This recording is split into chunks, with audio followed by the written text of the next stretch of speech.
What is the scariest slash creepiest thing you have heard slash seen? It was raining pretty hard one night, and I was about to go to bed. Our dog decided to start going nuts, barking at the corner of the family room. We had just moved in, so there wasn't anything in there, but she just kept constantly barking at nothing. I tried to pull her away, but she wasn't having any of it. She started showing her teeth and snarling, which she never does. I figured there must be an animal outside, so I turned on the deck lights. Deck is off the family room. And peer outside. Nope, nothing. I wasn't about to go outside because of the rain, and I didn't see anything anyway. So I dragged the dog to the bedroom, but she just won't shut up. Finally decide to get my shoes and umbrella on and walk around the house. Found one of my neighbors curled up along the side of the deck trying to protect himself from the rain. He's disabled and a little slow. He usually goes out for walks in the neighborhood. He got caught in the rain and couldn't find his house. If my dog hadn't gone nuts, he might have been out there all night, and who knows what could have happened. I was home alone one night in middle school. I was in my room, which is right above our kid, watching TV. I had already shut off, so I'm laying in my bed. The family dog, a Chesapeake Bay Retriever, was lying next to me when I hear cabinet doors open and shut. It wasn't like they all opened at once and then shut, but more like one after another for a few seconds. I freeze and look at the dog, who at this point was an old lady, who perked up and looked at me. I peek out my window that overlooks our driveway and didn't see anything. Now I didn't think anyone was in the house, because while the dog was lazy AF, she was a great guard dog and she would have responded if the door opened or whatever. So after a few seconds the dog gets up and starts moving towards the stairs, and I decide to follow, fully confident that if anyone was down there she would scare them. I grab my softball bat and my cell phone and follow her downstairs. As we come downstairs I notice the lights are on in the kitchen, and I dial 911 because I know I shut the lights off prior to going upstairs. When we get in the kitchen all the cabinet doors were open, which was obviously not how I left it. That's when I notice that the door was still locked, so I thought whatever did this was still in the house. So I quickly ran upstairs to my parents' closet and called my parents and told them what's up. They came home and obviously didn't find anyone or any trace of anyone being in the house. We still do not know why the light was on and cabinet doors were open, but we had some other paranormal like occurrence happen around that time, so we chalked it up to the household ghost. One night when I was about 12 or 13, my parents were gone for a while, and I was just staying up really late, past midnight, on my desktop computer waiting for them to come home. Like most people, I had been told a million times not to talk to strangers on the internet, but about half my friends list on MSN were people I had never met before, so I was just chatting with a bunch of them. Out of nowhere, one of my online friends had told me exactly what I had been doing the past hour or two. What I was eating, drinking, playing with when I had gotten up last. Things I hadn't mentioned in chat. I instantly got a horrible feeling in the pit of my stomach. My desktop was set up in front of a big window, so as far as I knew, this person I had been talking to, that was supposed to live in a different country than me, had found my address and been watching me through the window. Turns out, he had somehow hacked into my webcam. I always left it plugged in, even though I had been warned not to when I wasn't using it, and had been frequently watching me through it whenever he wanted. It's been 10 years, and I still have all the cameras on my devices covered in thick duct tape. I was home alone when I was like 9 or 10, whichever you are, in 5th grade. It was literally the second day my mother allowed me to just walk home from school rather than stay at daycare. Phone rings. Voice on the other end asks for David. I tell them sorry, wrong number. As a weird but relevant aside, we got constant wrong numbers when I was a kid because our home phone line was one digit off from H&R Block, tax prep service. So I had developed a sort of standard cadence to wrong number calls. It almost always went, H&R Block. Sorry, wrong number. Oh, I'm sorry. That's okay. So I'm on the line, waiting for him to say, oh, I'm sorry. Instead, he starts yelling that he needs to speak to David. He *KNOWS** David is there. I tell him I have 2 Uncle Davids, but neither are there. The guy starts cursing and ranting in what, in hindsight, was pretty clearly driven by meth. So I'm already pretty spooked, having never really encountered a fully crazy person in my life. And then he starts describing my house. He starts telling me that it's white with brick pillars on the green porch, red doors, and with a white dog in the backyard. He concludes the call with, "I know you're lying, and I'm gonna come get your ass." In the next 30 seconds I rush to get a knife in the kitchen, call my mom, and look frantically out the front of my house. Then there is a banging / kicking at the door. I screamed at a pitch I didn't realize I could, and I ran into the bathroom, only locking door, and stayed there until my mom got home. When I heard the garage door open and my mom call out for me, I started sobbing and ran out to her, knife in hand. When I got older I found out from my mom that the Uncle David the guy was looking for was a pretty bad drug addict for years, and that's why I hardly ever saw him. He probably gave someone he owed money to a bad address / number. Thanks Uncle David. Someone scoped out my apartment, charged up my stairs, and started banging on the door demanding I open it and talk to her. This chick would not give me a name or what she wanted. Finally threatened to call the cops, and that's when she runs back down my stairs. My husband went out of town for his first work trip following the birth of our first child, so it was me, my infant daughter, and dog at home, and I'm counting it as alone considering I was the only one awake and verbal in the house at the time. Ed just put my daughter down for bed and was in the kitchen cleaning up when I suddenly heard our garage door open. Something that should not be possible with my husband and second of 2 garage door openers, literally in another state. I raced to lock the door coming into the house from the garage and crouched next to it for at least 3 minutes, phone out and dialed to 911, trying to listen for any sounds of intrusion, before cracking the door open just enough to reach my arm through and close the garage again. I did not sleep super well that night, though some of that can be blamed on the nightmare that was my baby's sleep schedule at the time, and had at least 3 more mysterious garage openings overnight in the following week. It turns out that when Ed paired a spare garage door opener the day prior, one of our neighbors was arriving home and just so happened to use their opener at the exact moment I pressed the link button in our garage.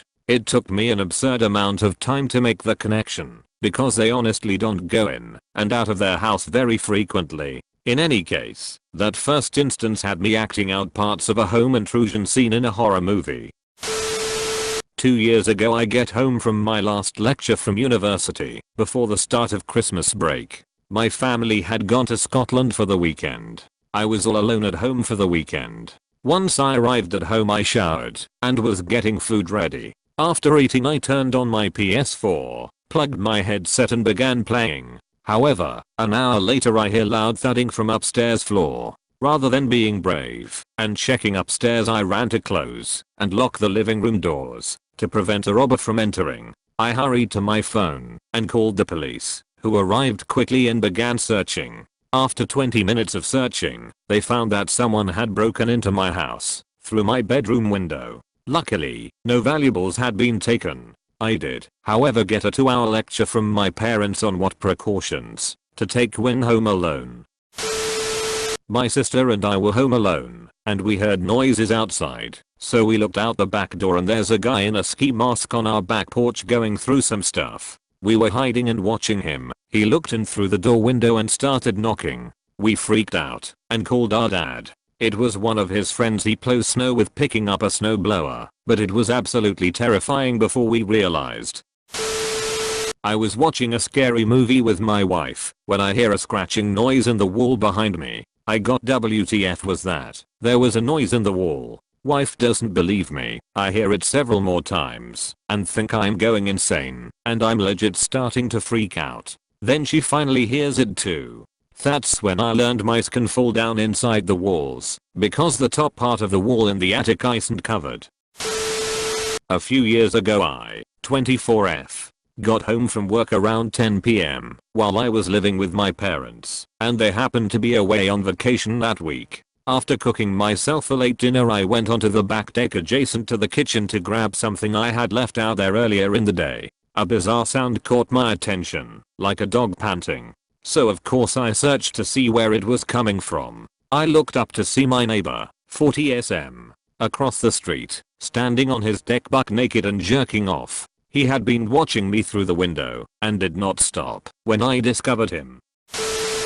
I was home alone after a dinner with my girlfriend. Around 3 am I hear a very loud bang my dog and I get out of bed to scope it out, hoping to find the reason for the noise. We searched for 15 to 20 minutes and could not find anything. We go back to bed and not 10 minutes later, bang, this time I'm shaking. It sounded like it was coming from the same spot. I spent the rest of night awake, not wanting to move. Found out the next day, girlfriend put 2 sparkling waters in the freezer to cool them down. Forgot about them, left the house, and never told me about them. They exploded. That kept me up all night. Wasn't home alone, but my mom was asleep. I was about 8, and I was taking the trash outside after the sun went down, when a hand reached from the side of our back deck and grabbed my leg trying to yank me. I screamed very loud, and they let go, and I ran inside. Lived in a condo. In the middle of the night I woke up to hear someone rattling my front door knob. No one had keys to my condo except me. Then, the door opened up, and I heard someone walking in. I was 100% sure I was being robbed. Fight or flight kicked in, and I flew out of bed and ran toward the front door screaming, "Get out of here," which came out as complete gibberish as I had been sound asleep about 30 seconds prior and now had crazy adrenaline pumping through my veins. I was literally jumping around in my underwear screaming and waving my arms when it dawned on me that the 2 guys standing at my front door looked more scared than I have ever seen anyone. One of the guys held out some keys, his hands were visibly shaking, and said something to the effect of his friend had given him the keys to his place and said he could stay there while he was out of town. Turns out the friend lived directly above me, and these guys went to the wrong floor. The floors were not numbered and neither were the condo units. By mistake. They didn't know they were at the wrong door and that the keys were the same. I was able to get into his unit with my keys and they could open up my door with their keys. Needless to say, I was standing outside the hardware store the next day waiting for them to open so I could buy a new lock for my door. The very first time I was home alone, I'm watching TV and there's a huge crash bang noise behind me in the kitchen. I didn't look or think. I bolted out the front door and sat on the steps outside, crying, until my folks returned like 10 minutes later. Turns out my mom's bread machine had been kneading the dough and vibrated itself off the counter. Really, the most amazing thing is that the machine wasn't damaged. I have that same bread machine today and it makes delicious fresh bread. Lived in a second floor apartment my junior year of college, and to save money I opened my balcony doors and windows and kept my account off. This particular week my 75-pound dog W, a terrifying bark, was staying with my boyfriend and I forgot to lock my door. Terrible coincidence. Anyways, I woke up in the middle of the night naked in my bed to a man standing in my bedroom. Had no clue what to do. Couldn't jump up BC naked, so instinctively just said, "Yo, WTF." His response was, "I came up to shut your doors and windows," at which point I noticed all was shut. One of the first nights I was home alone with my brother. I was probably 13 or so. Parents went to a concert and left me in charge of my little brother. Just after he goes to bed there's a banging at the door. I'm terrified. I stay quiet and sneak to the window. It was a neighbor from up the road. We weren't friends. He's never been in my house before. I'm wondering why the F*** he wants to come in now. I stood on the other side of the door and said, "My parents aren't home, I can't open the door." Stupid, I know. Never let strangers know there are no adults around. He yells back, "It's getting dark, and I just wanted to let you know that your garage door is wide open." I felt like a schmuck, but I'm still alive.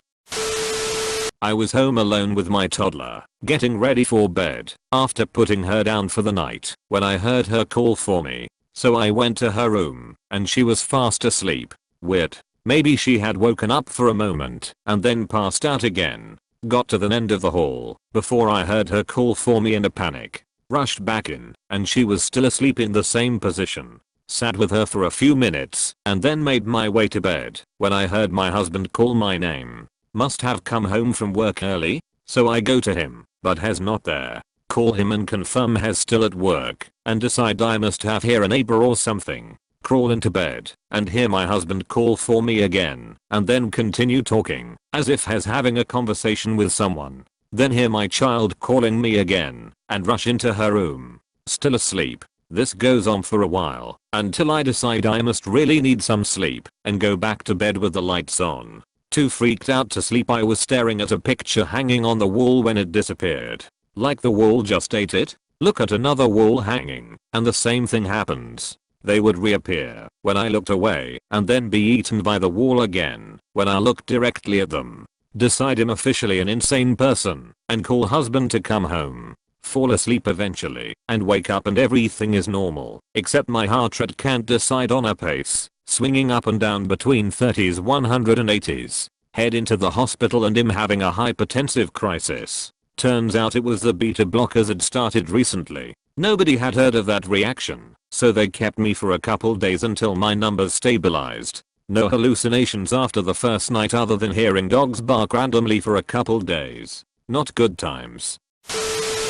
7-year-old me was playing with a doll I had got for my birthday in the doorway of my apartment on the 3rd floor of a 3-story building. My dad was outside in the parking lot working on his car as he often did, and me playing in the hall was pretty common as I had a friend who lived directly across from me who I was waiting to come home and play with. It was the 80s, so being unsupervised was more acceptable. Suddenly this man I've never seen before walked up the stairs and approached me asking where my parents were. I told him my dad's outside in the parking lot and my mom's at work. I assumed he was a friend of my sister who was in her 20s as he looked the same age. He said he couldn't just leave me alone and picked me up and threw me over his shoulder. I figured he was just overreacting and going to take me to my dad, but he made his way to the opposite door from the parking lot towards a side street where his car was. Just then my dad turned the corner, as he just happened to have gone over to the other side to secretly smoke a joint, and asked the guy what was going on. The guy put me down and said something about thinking I needed help and took off. My dad, being stoned, didn't really react beyond WTF. Okay. Kidnapping attempt foiled. My sister didn't know him and she was living with a BF in another city. House sitting / babysitting for a new neighbor. She was a single mom from the East Coast, moved to Indianapolis. I was a 6th grader. All I had to do was sit in the house and do my math homework while she was on a date. Her 2-year-old baby was sleeping in his crib/room. Around 9 PM I get a call and answer. It's some man who only asks who are you? I say I'm the babysitter. Then he starts asking all these questions about where the mom is and who I'm personally. I get scared and hang up and call the mom and let her know. The guy calls back and then just starts saying the address I'm at, then asks if the baby is okay. When I say yes, he says, how can you be so sure when has that close to a window? To which I just go, I'm just the babysitter and I'm trying really hard on my math homework and now I'm scared and I'm also failing math. Basically a mental breakdown happened. 5 minutes later the mom shows up and explains it's her ex-husband who found her. She hands me a wad of cash and excuses me. IDK if the guy was in the bushes or calling from Massachusetts or what. It was scary. Not me, but my cousin. He was living in an apartment in a shady part of Madison. We and some jerk off was trying doors in his building. Was laying on the couch watching a movie, facing away from the door, when his front door opened. From the light in the hall he could make out a silhouette reflected in his TV, but he wasn't expecting anyone. He told me he was scared ***TLESS and just said, loud and firm, without turning around, get the F***K out of here. Now, whoever it was did exactly that. I don't know what I would have done in that same situation. So was out of town on business, so I treated myself and ordered in from my favorite restaurant. Delivery guy arrived and insisted he had to come into my place to deliver the food and take payment. I had to loudly refuse this multiple times in the hopes a neighbor would hear me, and he kept insisting. Finally got him to process my payment in the hallway, but he was muttering under his breath the whole time. Scared the hell out of me, I double locked the door when he left and sat up all night feeling uneasy. Wish I had reported him to the restaurant, but I was too shaken to think about it. I wasn't at home, I was working the night shift at a nursing home. I'm an RN. Now to say it was just me and a CNA, and we were the only staff in the Alzheimer's unit. She had the TV on some stupid show about hauntings in America. She looks at me and says, yeah, I'd think nursing homes would be haunted a lot. I just gave her a look and told her to shut up. This place is creepy enough at night. We go to do rounds on a resident who was in the process of passing. She was on hospice and her family was aware. I checked on her every 15 minutes because I didn't want her to be. At this time, she wasn't in distress, but it was obvious she wasn't going to last. Her family lived across the country and had requested not to be called past 9 p.m. So I stayed with her and held her hand and read to her from the Bible as she was a devout Catholic. After all of the aftercare was finished, the CNA and I had been in the room for 15. I left to call the funeral home and all of that. It barely dialed the phone number when the CN. I don't know what to do. She was obviously freaked. I went to the resident's room and she was definitely breathing. I checked vital signs and though everything was much lower than normal level, I checked them several times after she'd passed and there had been no blood pressure. No, she lived for another 5 years and claimed she'd met God. This is the creepiest thing that has ever happened to me. I was nursing my newborn in the house we had newly built and just moved into. We didn't have a fence yet, and the back of the house was basically all huge picture. I'm in the bedroom, topless, when I see a guy come right up to the glass door in the room and peer in. I screamed and jumped up / away. He didn't try to get in or anything, him not even 100. When I told my husband about it, he said it was probably an older contractor from the area. I know he was innocent, but it scared me to death at the time. Make sure to like and subscribe for more daily content. Thanks for watching.